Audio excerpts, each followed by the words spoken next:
several chapters of it at a single sitting, he will deserve to be nauseated, and he will have nobody to blame but himself if he is. There is no more sin in publishing an entire volume of nonsense than there is in keeping a candy store with no hardware in it.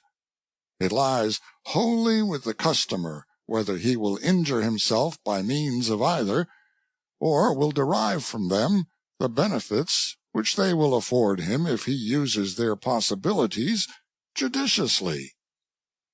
Respectfully submitted, the author. End of the preface. Mark Twain's Speeches. The Story of a Speech by Mark Twain. An address delivered in 1877, and a review of it 29 years later.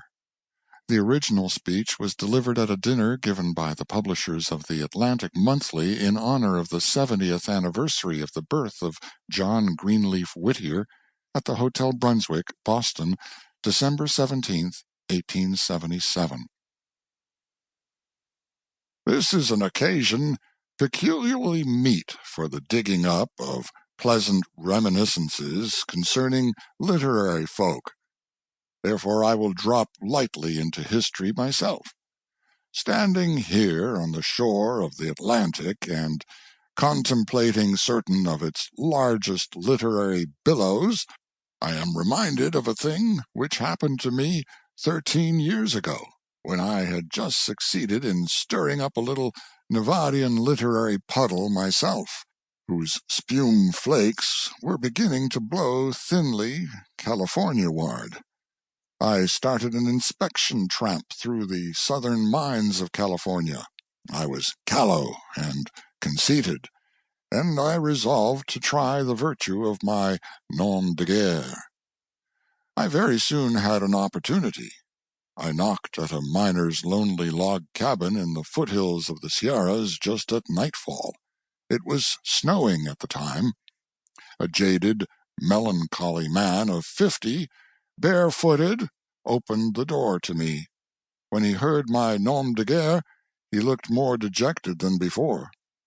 He let me in, pretty reluctantly, I thought, and after the customary bacon and beans, black coffee, and hot whiskey, I took a pipe. This sorrowful man had not said 3 words up to this time. Now he spoke up and said, in the voice of one who is secretly suffering, "You're the 4th. I'm going to move." "The 4th what?" said I. "The 4th literary man who has been here in 24 hours. I'm going to move." "You don't tell me," said I. "Who were the others?" "Mr. Longfellow, Mr. Emerson, and Mr. Oliver Wendell Holmes, consound the lot." You can easily believe I was interested. I supplicated. 3 hot whiskeys did the rest, and finally the melancholy miner began.